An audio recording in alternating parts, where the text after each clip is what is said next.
ELSS mutual fund में निवेश करने का बहुत सारे सैलरीड पर्सन का रीज़न होता है एक तीर दो निशाने, यानी स्टॉक मार्केट में निवेश भी और टैक्स बचत भी। लेकिन यहाँ जो लॉक इन पीरियड का कंसेप्ट है वो क्लियर नहीं रहा तो आपका पैसा कई सालों के लिए लॉक होकर रह सकता है। कैसे, वही जानेंगे आज के वीडियो में। ईएलएसएस यानी इक्विटी लिंक्ड सेविंग स्कीम एक ऐसा इन्वेस्टमेंट इंस्ट्रूमेंट जो आपको टैक्स सेविंग भी देता है और उसी के साथ बाकी टैक्स सेविंग इंस्ट्रूमेंट जैसे पीपीएफ, एनएससी, पीएफ, एनपीएस इनके कंपेयर में रिटर्न्स भी ज़्यादा देने का पोटेंशियल रखता है। इसीलिए बहुत सारे लोगों का ये फेवरेट भी है। ईएलएसएस क्या है ये जानने के लिए मैंने एक वीडियो बनाया है जिसकी लिंक ऊपर आई बटन में है और डिस्क्रिप्शन में भी है, वो आप ज़रूर देखें। इस वीडियो में ईएलएसएस समझने में ज़्यादा टाइम वेस्ट न करते हुए सीधे आते हैं हमारे पॉइंट पे। एग्जाम्पल से ही समझते हैं ना कि ये लॉक इन पीरियड का चक्कर है क्या। समझो टैक्स सेविंग के लिए प्लान करके हम 1 अप्रैल 2023 में अपनी 10,000 की इन्वेस्टमेंट ईएलएसएस फंड में एसआईपी के जरिए शुरू कर देते हैं। यानी हमारी फर्स्ट इंस्टॉलमेंट हो गई 1 अप्रैल 2023 को 10,000 रुपये की। अभी हमारी सेकेंड इंस्टॉलमेंट आएगी 1 मई 2023 को, वो भी होगी 10,000 रुपये की। ऐसा करते करते पूरे फाइनेंशियल ईयर में हम मार्च 2024 में पूरी तरीके से 12 मंथ्स इंटू 10,000 यानी कुल 1,20,000 का निवेश कर चुके होंगे और आपको ये फाइनेंशियल ईयर में 1,20,000 पर टैक्स बेनिफिट भी मिलेगा। लेकिन अभी 1 अप्रैल 2026 आएगा यानी आपने ईएलएसएस फंड में एसआईपी शुरू करने के 3 साल बाद अभी कॉन्फिडेंटली आप ईएलएसएस फंड से पैसे निकालने जाओगे तो यहाँ पे आएगा कहानी में ट्विस्ट। आपको एक्सपेक्टेड होगा आप इन्वेस्टेड 1,20,000 उसके पूरे रिटर्न्स के साथ निकाल पाओगे, लेकिन वैसे होगा नहीं क्योंकि 3 साल केवल उस इन्वेस्टमेंट को पूरे हुए हैं जो 1 अप्रैल 2023 में की गई थी।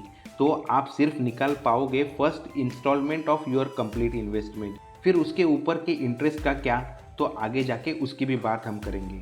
मतलब आपको एक बात तो समझ लेनी होगी कि ईएलएसएस फंड हो या कोई भी दूसरा फंड हो, उसमें की गई इन्वेस्टमेंट एक फ्रेश इन्वेस्टमेंट मानी जाती है।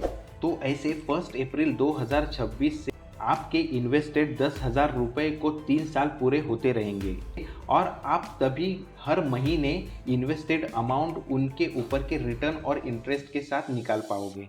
अभी जो आपका सवाल था इन्वेस्टमेंट पे जो इंटरेस्ट है या रिटर्न है वो कैसे निकलेगा, तो इसके लिए आपको ये समझना होगा कि जब भी आप 10,000 ईएलएसएस फंड में निवेश कर रहे थे तो आपको मिले रहेंगे यूनिट्स। यानी समझो 1 अप्रैल 2023 में आपके फंड का एनएवी था 10 रुपये, तो आपको मिले होंगे 10,000 डिवाइडेड बाय 10 यानी 1000 यूनिट्स। म्यूचुअल फंड में एनएवी मतलब जिस प्राइस में हमें वो फंड्स के यूनिट्स मिलते हैं वो। एनएवी को समझने के लिए ऊपर आई बटन में और डिस्क्रिप्शन में जो वीडियो अवेलेबल है वो आप ज़रूर देखें। अभी 1 अप्रैल 2026 में एनएवी हो गया है 12 रुपये, ऐसा मान लेते हैं। तो आपके 1000 यूनिट्स की कीमत हो गई 1000 इंटू 12 यानी 12,000 रुपये। इसी को अगर हम परसेंटेज में कैलकुलेट करें तो हमारे 10,000 रुपये हो गए हैं 12,000 रुपये, यानी हमें 20% का इंटरेस्ट मिल गया है। ये लॉजिक से आप समझ पाओगे आपकी फाइनेंशियल ईयर 2023-24 में जो लास्ट इंस्टॉलमेंट थी 1 मार्च 2024 को, वो रिडीम्शन के लिए एलिजिबल होगी 1 मार्च 2027 को।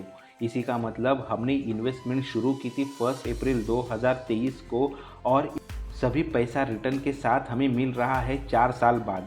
ऐसे में अगर आप आपकी एसआईपी 3 साल के लिए कंटिन्यू रखते हैं तो पूरा पैसा वापस मिलने के लिए आपको 7 साल तक भी रुकना हो सकता है।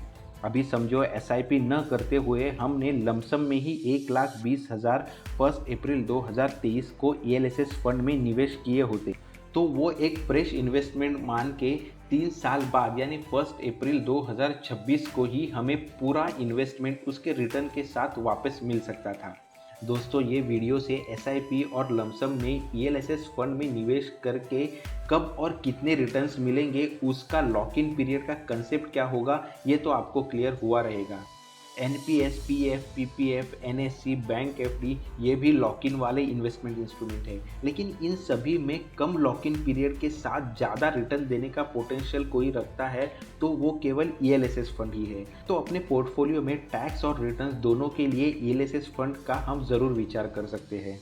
दोस्तों, सेल्फ फाइनेंस के लिए जागरूक रहने वाले आप जैसे काफ़ी कम ही लोग होते हैं जो प्रशंसा के लिए पात्र है। अगर आज के मेरे वीडियो से आपको कुछ भी मदद हुई है तो इस वीडियो को लाइक कर देना। अगर आप चैनल पर नए हो तो ऐसे ही finance update, news, tips and tricks के लिए चैनल को ज़रूर सब्सक्राइब करने के लिए आप सोच सकते हो। Thanks for watching.